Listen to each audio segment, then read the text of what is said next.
दोस्तों बीबी फातिमा कोई और नहीं बल्कि अल्लाह ताला के महबूब नबी हुजूर सल्लल्लाहु अलैहि वसल्लम की बेटी थी। इनकी माँ का नाम हजरत खदीजा था जो हुजूर सल्लल्लाहु अलैहि वसल्लम की पहली बीवी थी। बीवी फातिमा को जन्नत की औरतों का सरदार कहा जाता है और ये सबसे पहली औरत होंगी जो जन्नत में अपने कदम रखेंगी। दोस्तों बीबी फातिमा के पर्दे के किस्से आपको क्या ही बताऊं। गैर महराम यानी गैर मर्दों से इनके पर्दे का आलम ये था कि उन्हें किसी ने एक झलक देखा तक नहीं था। बीबी फातिमा का निकाह हुजूर सल्लल्लाहु अलैहि वसल्लम के चाचा जात बेटे हजरत अली रजी अल्लाह ताला अन्हु से हुआ था। दोस्तों हर दिन की तरह एक और दिन आया जिस दिन सुबह सुबह फजर के वक्त हजरत फातिमा रोते हुए चक्की पीसने की तैयारी में लग गए। एक तरफ कपड़े धोने को रख दिए और एक तरफ पानी खोलने को रख दिया। इतने में हजरत अली घर में आ पहुंचे। उन्होंने घर की अजीबोगरीब हालत देखी। उन्होंने देखा कि सुबह के वक्त फातिमा रो रही हैं, आंखों से आंसू जारी हैं और हजरत अली देखते हैं एक तरफ चक्की पीसने लगी हुई है, दूसरी तरफ पानी उबल रहा और कपड़े धोने रखे हुए हैं। इतना देखकर हजरत अली हैरानी में पड़ जाते हैं क्योंकि आज तक उन्होंने ऐसा नहीं देखा कि फातिमा रो रही हो और काम कर रही हो। हजरत अली घबरा कर अपनी बीवी फातिमा से पूछते हैं कि क्या मामला है कि तुम रो रही हो और सारी चीजें तैयार कर रही हो। इन सवालों पर हजरत फातिमा बिल्कुल खामोश रहती है, कोई भी जवाब नहीं देती। हजरत अली जैसे जैसे सवाल करते जाते वैसे वैसे बीवी फातिमा का रोना बढ़ता जाता। हजरत अली आखिर में मजबूर होकर उन्हें खुदा का वास्ता दे बैठते हैं और कहते हैं कि बताओ आखिर बात क्या है। इस पर हजरत फातिमा कहती हैं रात में मैंने एक ख्वाब देखा और उस ख्वाब में मैंने सरकारे दो आलम अपने बाबा हुजूर मोहम्मद सल्लल्लाहु अलैहि वसल्लम को देखा। मैंने देखा कि वो किसी चीज को तलाश कर रहे हैं। फातिमा ने कहा कि मैंने उनसे पूछा कि ए मेरे अब्बा जान आप कौन सी चीज तलाश कर रहे हैं, आप क्या ढूंढ रहे हैं। तो मेरे अब्बा जान ने कहा कि बेटी मैं तुझे ही तलाश कर रहा हूँ, मैं तुझे ही ढूंढ रहा हूँ। रिवायत में है कि हजरत फातिमा ये ख्वाब बताती हैं और उसके बाद बड़े ही तकलीफ से अपने शौहर अली से कहती हैं कि अली आज ये मेरा आखिरी दिन है। मेरे नबी मेरे वालिद ने मुझे बता दिया बस अब कुछ ही देर में मैं अपने रब को प्यारी होने वाली हूँ। ये सुनना ही था कि हजरत अली भी फूट फूट कर रोने लगे। हजरत अली फातिमा से रोते हुए पूछते हैं कि ए फातिमा अभी तेरे वालिद सरकारे दो आलम को दुनिया से पर्दा फरमाए 6 महीने भी नहीं गुजरे और अभी उनका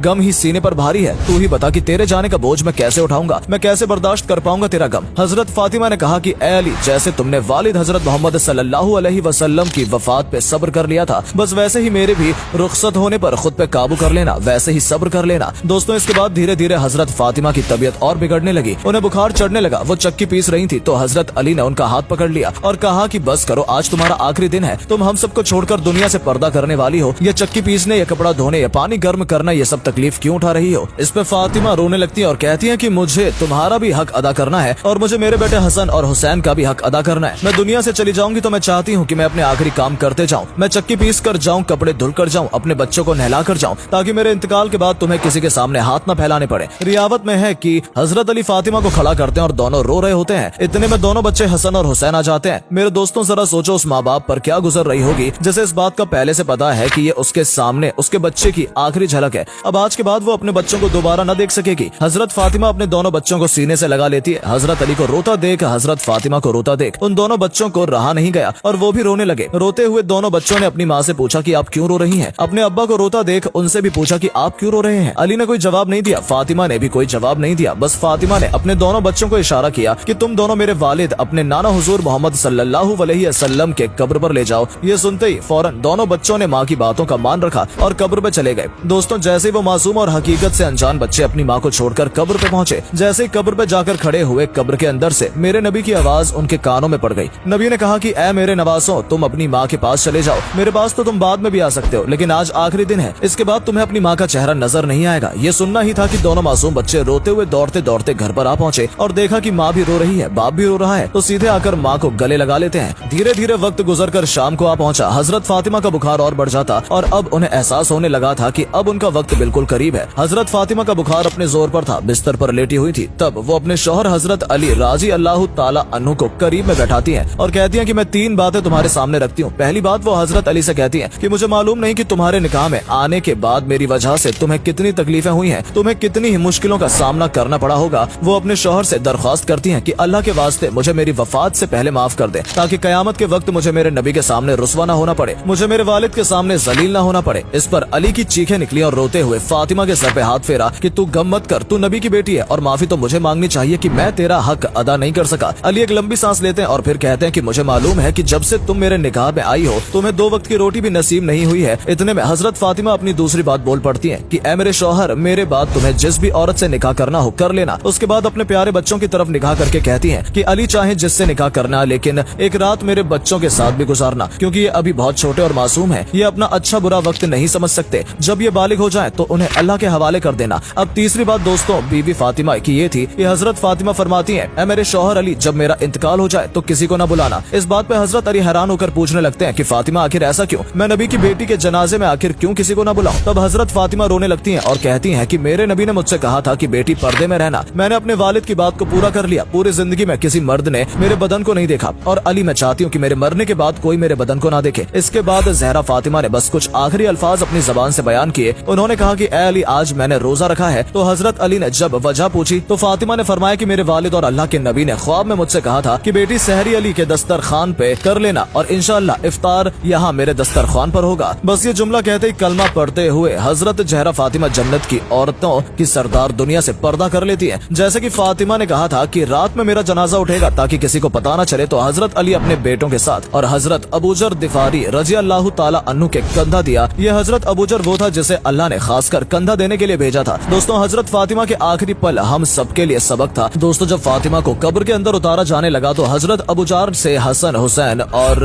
अली की तड़प देखी नहीं गई और वो कब्र से बोल बैठे कि ऐ कब्र, तुझे पता है तेरे अंदर कौन जा रहा है? रसूलुल्लाह की बेटी, अली की बीवी और हसनैन की माँ। तो दोस्तों, कब्र से जो आवाज आई वो आपके होश उड़ा देगी। दोस्तों, कब्र ने कहा कि ऐ अबूजर, मुझे रिश्ते खानदान मत बता, मुझे ये बता कि किसके पास कितना नेक अमल है और किसके पास कितने बुरे अमल हैं। दोस्तों, अल्लाह की कसम, ये जुमला फातिमा जहरा के लिए नहीं बल्कि हमें समझाने के लिए था ताकि हम अल्लाह की तरफ मुड़ जाएं और खौफ खाए मौत से, नेक अमल की तरफ भागें। आज की लड़कियों से पर्दे का बोलो तो कहती हैं कि नियत अच्छी होनी चाहिए। जहाँ तक मुझे लगता है आज की किसी बहन, किसी औरत की नियत हजरत फातिमा जहरा से साफ नहीं होगी, पर पर्दे का हक उन्हें भी था। तो आपसे गुजारिश है, आप सब अल्लाह की इबादत में वक्त दें, बेशक दुनिया के लिए जिए पर इस्लाम को समझें, नमाज कायम करें ताकि आखिरत में आने वाले आबाद से महफूज रह सकें।